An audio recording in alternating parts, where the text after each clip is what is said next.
तो वीडियो हो चुकी है start. Welcome to my channel Ashu the cafe racer. और आज है हमारे पास Baker Express, that means Interceptor 650। यहाँ पे लिखा हुआ है, आप देख सकते हो। बेकर एक्सप्रेस इसका नाम है, ठीक है। और मुझे कुछ काम था इस बाइक में आज, तो वसीम भाई के पास आया था। पीछे देख सकते हो शॉप है, ठीक है।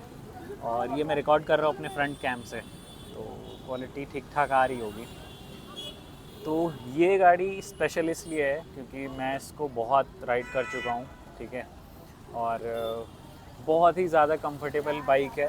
और मुझे ऐसा लगता है कि आप अगर रॉयल इनफील्ड में 650 सीसी में एक प्रैक्टिकल बाइक देख रहे हो जो आप लॉन्ग टर्म तक यूज़ कर सको, आप चाहे ऑफिस जाते हो, चाहे आपका काम टूरिंग का हो या गेड़ी मारना हो, ठीक है, मतलब शो ऑफ वाली राइड हो, संडे राइड हो, ये परफेक्ट बाइक है। परफेक्ट, लिटरली इससे अच्छी बाइक नहीं आई है। देखो, जीटी का अलग सेगमेंट ही है बिल्कुल, कैफ़े रेसर। एक टाइम बाद जीटी से लोग ऊब जाते हैं, मन भर जाता है सबका। लेकिन ये ऐसी बाइक है, ये ऑलरेडी ही बोरिंग है, मतलब पहले से ही ये बोरिंग बाइक है, ठीक है। तो इसलिए आपका मन नहीं भरेगा, मतलब आप चलाते रहो। मतलब कंफर्टेबल इतनी है, मैं बता नहीं सकता आपको। अगर आपने जीटी चलाई होगी और आप इंटरसेप्टर आप चलाओगे ना, तो आपको ज़मीन आसमान का फ़र्क नज़र आएगा। कंपनी ने बेयर 650 भी निकाला है जो कि स्क्रैम्बलर है। तो बाइक बहुत अच्छी है, बट मुझे नहीं लगता कि उतना अच्छा रिस्पांस आया है जो कि इंटरसेप्टर का था और रहेगा, क्योंकि बेयर थोड़ी सी ऊंची है। देखो, अपने परफॉर्मेंस वाइज जो मतलब स्क्रैम्बलर है वो बाइक, तो उस हिसाब से तो ठीक है, उसकी हाइट वगैरह और जो भी उसके डायमेंशंस हैं ठीक हैं। बट इंडिया में प्रैक्टिकल है ना, जो एक प्रैक्टिकल बाइक होती है इंडिया में, वो भाई सब लोग अपने हिसाब से उसको वो करते हैं, जज करते हैं। आई मीन हाइट ऊंची है, जैसे काफ़ी बार मैंने देखा है लोग एडवेंचर बाइक को बोलते हैं कि यार हाइट बहुत ऊंची है।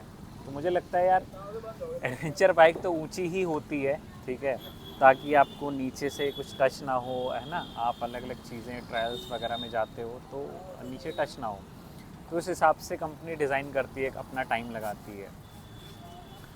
रही बात फिर दो बाइक्स और आती हैं, शॉटगन आती है और सुपर मीटियोर आती है। तो सुपर मीटियोर तो मुझे कुछ हद तक ठीक लगती है, क्रूज़र बाइक है और बहुत अच्छी है, ठीक है। और अंकल जी पीछे हैं हमारे। तो और शॉटगन तो मुझे यार समझ नहीं आई, शॉटगन की इतनी हाइप बनाई थी इन्होंने, इतनी ज़्यादा हाइप बनाई थी। बट वो बाइक यार, इन्होंने लिमिटेड एडिशन भी निकाला उस बाइक का, पर मुझे नहीं लगता रोड पे मुझे आज तक देखी हो 2-3 बाइक से ज़्यादा, मैं नहीं देखी उससे ज़्यादा बाइक। और सुपर मीटियोर तो दिख जाती है, उस बाइक का ऑरा अलग है भाई। वो बड़ी बाइक है, बिग बाइक है ना। उसको देखते ही लगता है कि हाँ कुछ चल रही है, ठीक है। इन सब बाइकों का भी ऑरा अलग ही है, क्योंकि ये ट्विन है, आगे से पीछे से बिल्कुल अच्छी दिखती हैं ये bike. But one of the best bike मैं बोलूँगा 650 सीसी में। और ये जो इंजन है पैरेलल ट्विन रॉयल इनफील्ड का, बहुत अमेजिंग इंजन है भाई। इस बाइक का जो कंपनी क्लेम्ड माइलेज है जीटी में, आई थिंक 21-22 के आसपास होता है। और ये BS4 BS6 इस पे वैरी करता है। ये मैं नहीं कह रहा हूँ, ये कंपनी का जो ब्रोशर होता है, PDF होता है, आपको मिल जाएगा ऑनलाइन, ठीक है, उसमें ही लिखा है। और ये एम्बुलेंस जा रही है और बिल्कुल आवाज़ इधर तक आएगी इसकी, जब तक निकलेगी नहीं तब तक क्या बोलेंगे। तो देखो, हमारी वीडियो ऐसी होती है, देखिए और सब्सक्राइब ज़रूर करिए। बाकी वीडियो यार, मुझे बहुत अच्छा लगता है वीडियो बनाना, बातचीत करना तो मैं बना लेता हूँ। एम्बुलेंस अब निकल गई है, ओके, निकल रही है अभी, तो अभी निकल चुकी है फाइनली। तो मैं कहाँ पे था, अब मैं भूल गया मैं क्या बोल रहा था। तो फिर से आ जाते हैं इंटरसेप्टर पे ही। तो देखो, ये बाइक 1 साल चल चुकी है, 1 साल बोल रहा हूँ मैं, 1 लाख चल चुकी है, हो गए तो इसको 3-4 साल हो गए। बट अगर आप ये देख रहे हो ना कि नई जीटी या इंटरसेप्टर, और इसको ले लो, ज़मीन आसमान का फ़र्क मिलेगा आपको इंजन में, क्योंकि इतनी चल चुकी है। इसका जो ग्रंट है और सारी चीज़ें हैं बहुत अमेजिंग है। तो मैं आपको थोड़ी सी आवाज़ सुनाऊंगा इसकी एक बार। ये 1 लाख पार चल चुकी है, हाँ, और बहुत अच्छी चलती है, मतलब मेरी बाइक से अच्छी चलती है। पार्किंग में लोग बोलते हैं कि ये कौन सी बाइक है, इतनी आवाज़ कैसे करती है, तो मैं थोड़ी सी आवाज़ आपको सुना देता हूँ। माइक यहीं रहेगा।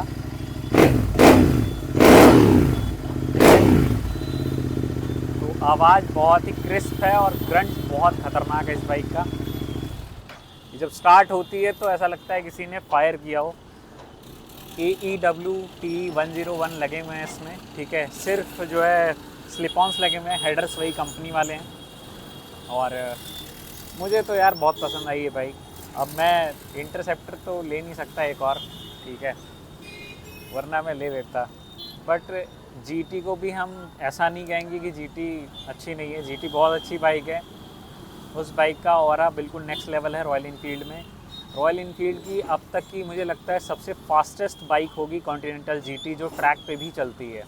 देखो ट्रैक पे सारी बाइक्स चल सकती है, लेकिन स्पेशली कॉन्टिनेंटल की जो रेसेस होती हैं, इंडिया में होता है आपका कॉन्टिनेंटल GT कप, और एक रेस और होती है बाहर, मुझे कंट्री का नाम याद नहीं है, बट रेस का नाम याद है, बिल्ड ट्रेन रेस। उसमें फीमेल्स होती हैं, सारी फीमेल राइडर अपनी बाइक खुद ही बिल्ड करती हैं। एक स्टॉक कॉन्टिनेंटल GT में अलॉयज़ लगते हैं, टायर्स लगते हैं, सस्पेंशन फ्रंट से लेके रियर तक पूरा वो अपना चेंज करते हैं, ब्रेक्स भी अलग होते हैं उसके, तो सारी चीज़ें अलग होती हैं उसकी, फिर उससे वो रेस करते हैं। तो मुझे लगता है कि ये 2 रेसेस होती हैं जो काफ़ी जिनका नाम है, ठीक है। और ये ट्रैक भाई क्या कर रहा है, कोई बात नहीं यार, बच्चा है, जाने। तो मैं कह रहा था कि ये 2 रेसेस होती हैं GT की, और जो कि काफ़ी रेप्यूटेड हैं, ठीक है। एक तो इंडिया में, एक बाहर कंट्री में अभी होती है। तो GT का ऑरा माइनस नहीं हो पाएगा कि इंटरसेप्टर तो प्रैक्टिकल बाइक है। GT देखो प्रैक्टिकल नहीं है, बट जिसको GT से प्यार है भाई वो चलाता है। मेरी एक फ्रेंड है इंस्टाग्राम पे, देखो मैं एडिट तो करता नहीं वीडियो, तो मैं अब फ़ोन मेरा वहाँ है तो मैं नाम तो नहीं बता सकता उनका, बट वो सोलो राइड करती हैं। उनके पास मिस्टर क्लीन है, वो बैंगलोर से नेपाल जा चुकी हैं, फिर लद्दाख वगैरह जा चुकी हैं। मेरा एक दोस्त है रशीद, तेलंगाना से, वो 2 बार आ चुका है इधर, और वो अच्छी खासी राइड कर चुका है अपनी GT को। तो देखो जिसको GT पसंद है वो टूरिंग कर लेता है यार, ठीक है। मैंने तो अभी तक नहीं की है, नेपाल गया हूँ मैं, पर उसको मैं टूरिंग नहीं बोलूँगा क्योंकि मेरे घर से थोड़ा पास में ही है। फिर भी ठीक ठाक था, मतलब फ़र्स्ट टाइम के हिसाब से। बट GT काफ़ी अच्छी बाइक है। और GT के बारे में अगर बोलना हो तो वीडियो घंटों चलती रहेगी, मैं बोलता रहूँगा। मतलब मैं एक बार शोरूम पे गया था अपने यहीं श्रीजी ऑटोमोबाइल्स में, तो वहाँ पे एक बंदा GT लेने आया था, और वो उसने पूछा कि मिस्टर क्लीन कब तक मिलेगी। तो मिस्टर क्लीन में थोड़ा सा टाइम लगता है, तो उससे मेरी बात हुई थोड़ी देर तक। वो बंदा कन्विंस हो गया कि यार चलो हम ब्रिटिश रेसिंग ग्रीन अवेलेबल है, या फिर एक ऑरेंज कलर की GT है, मुझे नाम नहीं याद है, नई वाली। वो उस पर कन्विंस हो गया कि चलो हम ले लेते हैं। उसने बोला कि भाई आपको इतनी नॉलेज है इस बाइक के बारे में। मैं कहा देखो ये बाइक लेने से पहले मेरे को बहुत प्यार था इस बाइक से। पूरा मैनुअल मैंने पढ़ा था, एक एक ब्रोशर, एक एक PDF, चाहे इंटरनेशनल हो चाहे नेशनल हो, सारा कुछ मैंने पढ़ा था। अभी तो काफ़ी चीज़ें भूल चुका हूँ, लेकिन मुझे है लगाव तो है बहुत इस बाइक से। ये जो इंजन है, देखो मैकेनिकल में बहुत ज़्यादा चीज़ें तो नहीं बता सकता आपको, जो कंपनी इन्फॉर्मेशन प्रोवाइड करती है उसका मुझे लगता है मुझे ऑलमोस्ट सारी चीज़ें पता हैं। ऑलमोस्ट बोलूँगा कि हो सकता है कुछ चीज़ें मैं भूल गया हूँ, बट मुझे ये पता है। कंपनी ने तो भाई इसको वॉश करने का तरीका तक लिख रखा है उसमें, पर वही है कि हम लोग इतना ध्यान देते नहीं हैं, फिर हम कंपनी के पास सीधा क्लीन करने पहुँच जाते हैं कि बाइक बहुत ख़राब बनाई है आपने। देखो हर चीज़ को चलाने का एक तरीका होता है। कोई भी मशीन होती है तो सबसे पहले उसका यूज़र मैनुअल पढ़ा जाता है, जो नॉर्मल चीज़ है ना।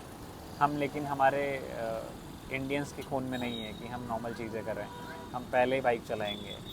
यूज़र मैनुअल पढ़ना बहुत ज़रूरी होता है, ठीक है। तो उसको ज़रूर पढ़िए, आपको अपनी बाइक के बारे में, अपनी जो भी मशीन है उसके बारे में पता चलेगा, ठीक है। आजकल कंपनीज देना ही बंद कर दिया है, मतलब कंपनी का तो पैसा बच रहा है, वो PDF प्रोवाइड करती हैं, आपको चाहिए तो डाउनलोड कर लो, क्योंकि लोग इतनी मोटी मोटी किताब पढ़ते ही नहीं थे। लेकिन मैं अपना पर्सनल एक्सपीरियंस बताऊंगा। मेरे पास ब्रेज़ा है, और 2016 या 17 की डीज़ल, उसका यूज़र मैनुअल पढ़ने से पहले माइलेज आता था 14-15 डीजल। फिर मैंने यूज़र मैनुअल पढ़ा, फिर मेरे को पता चला कि इसको चलाना कैसे है। चलाना सिर्फ स्टीयरिंग घुमाना नहीं होता है, स्पीड टू गियर रेशियो होता है और काफ़ी सारी चीज़ें होती हैं, है ना। तो वो सब चीज़ें आपको पढ़नी चाहिए, आप मैक्सिमम माइलेज निकाल पाओगे, परफॉर्मेंस निकाल पाओगे अपनी बाइक से या कार से, ठीक है, जो भी मशीन हो आपकी। तो बहुत ज़रूरी होता है। बाकी हम फिर से चले आते हैं, ये ऐसे ही मैंने सोचा बैठे हैं तो वीडियो बनाते हैं, तो देखते हैं। एक तो जो वीडियो मेहनत से बनाऊँ, अच्छे से बनाऊँ, वो चलती नहीं है। तो हमने कहा ठीक है भाई, ऐसे ही बना देते हैं वीडियो। यूट्यूब का एल्गोरिथम बहुत अलग है, चोरी चकारी वाली चीज़ें, रैंडम चीज़ें, उल्टी सीधी चीज़ें यूट्यूब पर बहुत चलती हैं। मुझे समझ नहीं आता कि भाई अगर कोई एक बंदा वीडियो क्रिएट कर रहा है, अच्छी चीज़ें बनाने की कोशिश कर रहा है, तो लोग देखते नहीं। और लोगों का छोड़ो, यूट्यूब खुद ही सपोर्ट नहीं करता है यार। मैं तो ये बोलूँगा यूट्यूब का एल्गोरिथम बहुत ख़राब हो चुका है। अच्छा कंटेंट ये दिखाते नहीं है, ऐसे इंस्टाग्राम में अच्छा कंटेंट ये दिखाता नहीं है, सिर्फ घटिया कंटेंट, है ना, थर्ड क्लास कंटेंट ये लोग दिखाते हैं। तो देखो, हम अपना जो है जो ऑरा है माइनस नहीं कर सकते हैं। थर्ड क्लास कंटेंट तो मैं बनाऊंगा नहीं, ठीक है। थोड़ी सी फ़नी चीज़ें और बाकी सारी चीज़ें सोचते हैं करने के लिए, वो कर सकते हैं। बाकी ये चीज़ तो हम नहीं करेंगे यार कि गाली गलौज करें, है ना, और उल्टी सीधी चीज़ें करें, वो सब चीज़ें हम नहीं कर सकते। तो चाहे हमारा चैनल चले या ना चले, हम अपने लिए वीडियो बनाते हैं, हमें अच्छा लगता है। मैं खुद ही अपनी वीडियो देख डालता हूँ, मेरे को बहुत मज़ा आता है। तो कहते हैं वैसे ज़्यादा उम्मीद नहीं करनी चाहिए, बट ठीक है, हम इंसान ही हैं तो थोड़ी बहुत कर लेते हैं, है ना। तो वीडियोज़ ऐसे ही बनाते रहेंगे, सीखते रहेंगे और आपको थोड़ी थोड़ी चीज़ें बताते रहेंगे। देखो, वीडियो देखने का नज़रिया हो सकता है आपका, अगर आप सही से देखोगे मेरे नज़रिए से शायद, तो आपकी लाइफ में कुछ वैल्यू ऐड होगी ज़रूर इससे, है ना। बाकी इंटरसेप्टर बहुत अच्छी बाइक है, आप ले सकते हैं बिल्कुल। अगर आप 650 सीसी में देख रहे हैं रॉयल एनफील्ड में, तो इंटरसेप्टर ही चूज़ करिए, मेरा आपसे यही निवेदन रहेगा, ठीक है। बाकी जीटी अगर आपको लेनी है शो ऑफ के लिए, तो आप जीटी ले सकते हो, बट देखो कुछ टाइम बाद लोगों को थोड़ा सा फील हो जाता है, जिस दिन वो इंटरसेप्टर पे बैठ जाते हैं उनको फील हो जाता है कि यार मैंने गलती तो नहीं कर दी। तो ये चीज़ है। और 350 सीसी में अगर आप मुझसे पूछोगे सबसे वैल्यू फॉर मनी, तो हंटर 350 है। और प्रैक्टिकल में पूछोगे तो मुझे लगता है कि मीटियोर 350 है, क्योंकि उसमें बड़ा टैंक आता है, उसका मीटर कंसोल काफ़ी अच्छा है, डिटेल्स उसमें ज़्यादा हैं, है ना, और टूरिंग रेडी भी है वो। अपना फैमिली के लिए तो मुझे बहुत अच्छी बाइक लगती है मीटियोर। अपना बैकरेस्ट लगाओ, पीछे फैमिली के साथ, अपना किसी के बच्चे भी हैं तो अपना बीच में बैठ जाते हैं, आराम से चलाओ। और उसकी सीट बहुत प्यारी है, तो वो बाइक आप ले सकते हो। बाकी देखो, कमेंट में मुझे बता सकते हो, 1222 लोग जुड़ चुके हैं यूट्यूब से, तो 1222 लोग बहुत होते हैं।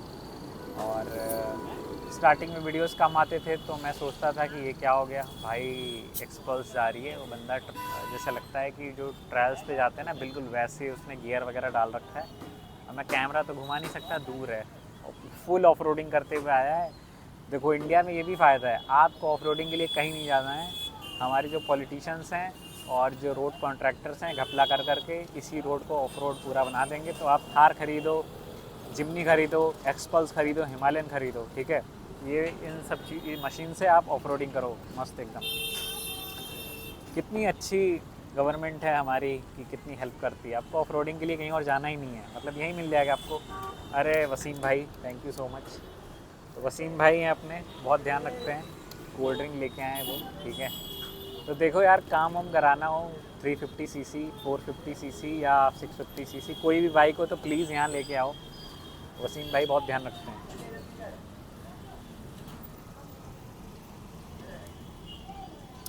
ओके, थम्स अप पीने का मज़ा बिरयानी के साथ है वैसे, बट मैं आपको एक चीज़ इनकी बताता हूँ वसीम भाई की। फ़िलहाल मैं ऑनलाइन एक जॉब कर रहा हूँ, लेकिन उसके पहले बीच में मैंने जॉब छोड़ दी थी। तो वसीम भाई कहीं गए हुए थे किसी जगह पे काम के लिए, उन्होंने वहाँ पे मेरे लिए जॉब के लिए बात की। ये आज भी उन्होंने मुझसे पूछा कि सर आप कहीं काम कर रहे हो या नहीं कर रहे हो। तो देखो, मुझे लगता है कि लाइफ में देखो, पैसा तो बहुत ज़रूरी है, बट ये जो रिलेशनशिप है, एक इंसान से इंसान का वो ज़रूरी है। तो मुझे लगता है वो मैंने कमाया हुआ है और बहुत अच्छे से। ये मैंने अपने पापा से सीखा है। मेरे पापा बहुत फ्रेंडली हैं, ठीक है, और सबसे अच्छे से बात करते हैं, कोई भी हो, और सबकी हेल्प करते हैं। तो ये मैंने अपने फादर से ही सीखा है कि यार बहुत ही काइंड रहो, है ना। और पॉजिटिविटी मैंने अपने बड़े पापा से सीखी है कि हर सिचुएशन में आप पॉजिटिव रहो। तो हर फैमिली मेम्बर से मैंने कुछ ना कुछ सीखा है। तो मुझे लगता है कि यार अगर आप जेन्युइन हो और प्योर हो, आपका दिल बहुत साफ़ है, तो आपके साथ अच्छा ही होगा। चीज़ों में टाइम लगता है थोड़ा सा, पर चीज़ें अच्छी ही होंगी। तो मैं इस मामले में तो मेरे से अमीर कोई नहीं होगा। मुझे लगता है कि हर कोई बंदा आपके लिए सोच रहा है। देखो यार, आज के टाइम पे कितने भी अच्छे दोस्त बना लो, है ना, कुछ भी बना लो, तब भी लोग बुराई करते हैं आपकी, अच्छा नहीं सोचते हैं, है ना। ये वसीम भाई मेरे को श्रीजी ऑटोमोबाइल्स में ही मिले थे। ये वहाँ पे टेक्नीशियन है, ठीक है, अब तो छोड़ चुके हैं खैर। बट आप देखो ना, मैं सिर्फ बाइक रिपेयर करवाता था उनसे, और मैं काम भी करता था वहाँ पे, तो थोड़ी बातचीत थी हमारी। पर हर फेस्टिवल पे मैं उनसे मिलता था, ग्रीट करता था, गिफ्ट वगैरह भी देता था।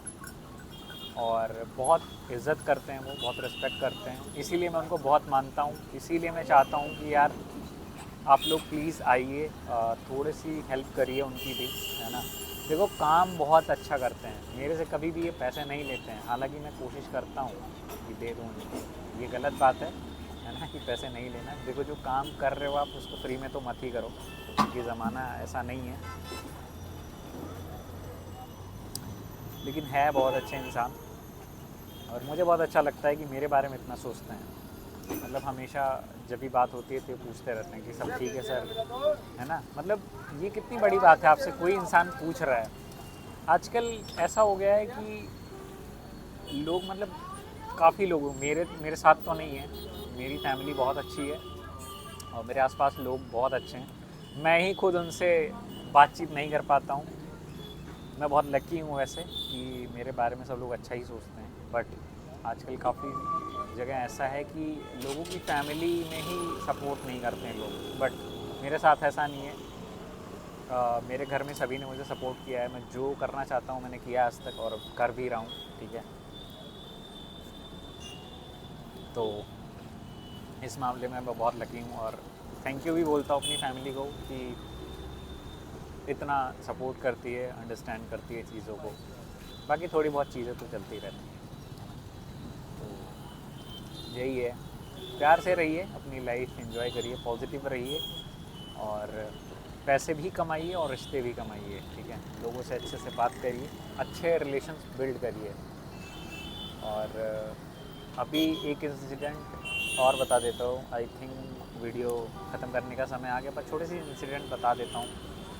फ्रूट्स लेने थे मुझे, तो मैंने सोचा कि जेप्टो से ले लूँगा या ब्लिंकिट से। तो मैंने सोचा नहीं यार, जेप्टो ब्लिंकिट नहीं करते हैं, नीचे जाते हैं, जो अपना फल वाला है उससे लेते हैं। मैं गया नीचे, उससे मैंने पूछा कि जेप्टो ब्लिंकिट से आपके जो बिज़नेस पे कितना असर पड़ा है। कह रहा सर बहुत असर पड़ा है, लोग आते ही नहीं हैं, फ्लैट पे बैठे हुए हैं ऊपर, 10वें फ्लोर पे उनका खाना पीना सब कुछ आ जाता है।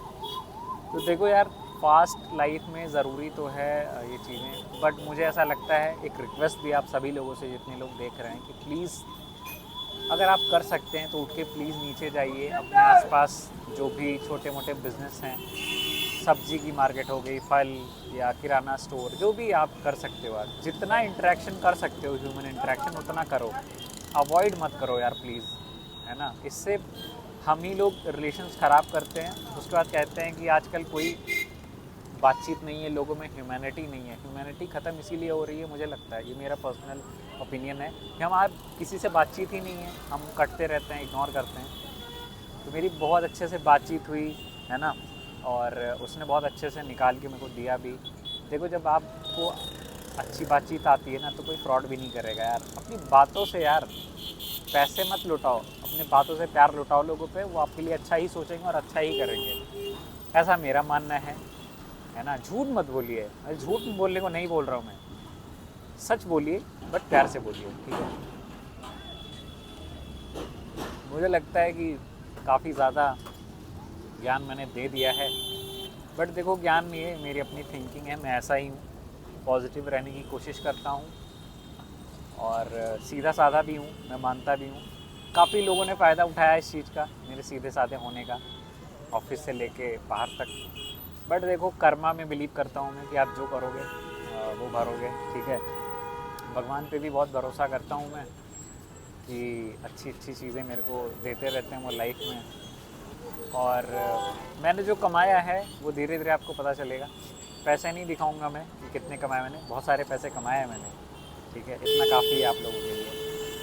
तो पैसे बहुत सारे हैं और मैं बहुत खुश हूँ, मतलब जो भी है मेरे पास इनफ है और मैं बहुत खुश हूँ। बट रिलेशन मेरे लिए बहुत मैटर करते हैं, वो मैंने बहुत कमाया हुआ है, तो मेरे लिए लोग बहुत मैटर करते हैं और ऐसे लोग हैं मेरे पास। तो मैं उस मामले में मैं अपना को बहुत अमीर मानता हूँ। तो थैंक यू सो मच इतनी देर तक मेरी बकवास सुनने के लिए। हालांकि बकवास नहीं थी, अपने जीवन में सब चीज़ें उतारिए। देखो किसी को ज्ञान लगेगा, किसी को कुछ लगेगा, पर मेरे को बात करना अच्छा लगता है, एक्सप्रेस करना अच्छा लगता है। और अगर खुद से बात करने में किसी को अच्छा लग रहा है तो सबसे बड़ी चीज़ होती है, मुझे लगता है सबसे बड़ी स्ट्रेंथ है आपकी, अगर आप खुद को एक्सप्रेस कर सकते हो इतने लोगों के सामने, है ना। अब ये वीडियो बहुत सारे लोग देखेंगे तो पहले तो डर लगता था, अब डर नहीं लगता मुझे। एक्सप्रेस इसीलिए कर रहा हूँ कि लोग सुने और अच्छी अच्छी चीज़ें अपने लाइफ में उतारें। मैं कोई स्पिरिचुअल स्पीकर नहीं हूँ, कोई मोटिवेशनल स्पीकर नहीं हूँ, एक नॉर्मल सा इंसान हूँ जो अपनी नॉर्मल सी लाइफ से कुछ नॉर्मल से किस्से शेयर कर रहा हूँ। तो आई होप आप सभी को अच्छा लगा होगा। बाकी खुश रहिए, पॉजिटिव रहिए और लोगों से बातें करते रहिए। और वसीम भाई की दुकान पे ज़रूर आइए, यहाँ पे ये है आपका कासना में, ठीक है, ग्रेटर नोएडा कासना में। तो यहाँ ज़रूर आइए, ठीक है। यहाँ पे आपको 350 सीसी से लेके 650 सीसी और सारी बाइक्स ऑलमोस्ट ये लोग सही करते हैं। तो वसीम भाई हैं, इकरार भाई हैं और तीसरे वाले का क्या नाम है भाई, अजय भाई हैं। तो 3 लोग हैं, ठीक है, आपका सारा काम कर देंगे। तो प्लीज़ ज़रूर विज़िट करिए और मेरा नाम ज़रूर बताइए उनको, ठीक है, कि यहाँ से आपको पता चला है तो थोड़ा अच्छा लगेगा हमें भी। बाकी मैं आपसे मिलने भी आ सकता हूँ अगर मैं आसपास रहा तो। Thank you so much. अब आई थिंक वीडियो एडिट नहीं एंड करना चाहिए। तो thank you so much for watching guys, bye bye.